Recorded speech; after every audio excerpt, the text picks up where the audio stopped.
தீராத நோய்களையும் தீர்க்கும் காளிப்பட்டி கந்தசாமி கோவிலின் அதிசயம் உங்களுக்கு தெரியுமா? சேலம் நாமக்கல் மாவட்ட எல்லையான காளிப்பட்டியில் இருக்கிறது 300 ஆண்டுகள் பழமை கொண்ட காளிப்பட்டி கந்தசாமி கோயில். இங்கு நடக்கும் வேண்டுதல்களும் நேர்த்திக்கடன்களும் வியப்புக்குரியவை.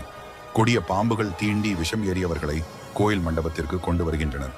பூசாரி அவர்களுக்கு தீர்த்தம் வழங்கி திருநீர் பூசுகிறார். சிறிது நேரத்திலேயே விஷம் இறங்கி விடுகிறது. முன்னொரு காலத்தில் முருகன் மீது மிகுந்த பற்று கொண்ட பக்தர் ஒருவர் இங்கு வசித்தார்.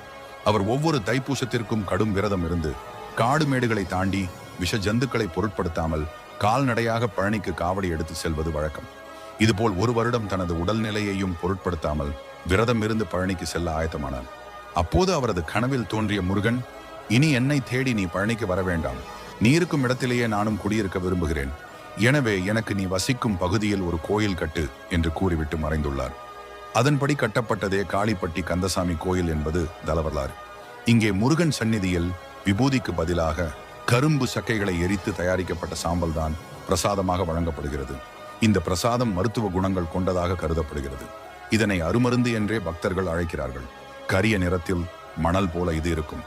இந்த பிரசாதம் தயாரிக்க சுற்றிலும் உள்ள கரும்பு விவசாயிகள் தாங்களே மனமு வந்து கோவிலுக்கு கரும்புகளை தந்து மகிழ்கிறார்கள். அதன்படி விரதம் இருந்து கரும்பு சக்கைகளை எரித்து கிடைக்கும் சாம்பலை சுத்தப்படுத்தி கோவிலில் கொடுக்கின்றனர்.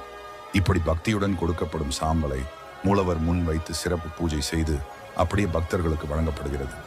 மனம் எதுவும் இல்லாத இந்த பிரசாதம் மனிதர்களுக்கு மட்டுமல்லாது கால்நடைகளின் நோய்களையும் தீர்க்கும் மகத்துவம் வாய்ந்தது என்று கூறப்படுகிறது. இந்த காளிப்பட்டி கந்தசாமி கோவிலுக்கு நாமும் சென்று முருகனை வணங்கி அவரின் அருளை பெறுவோம்.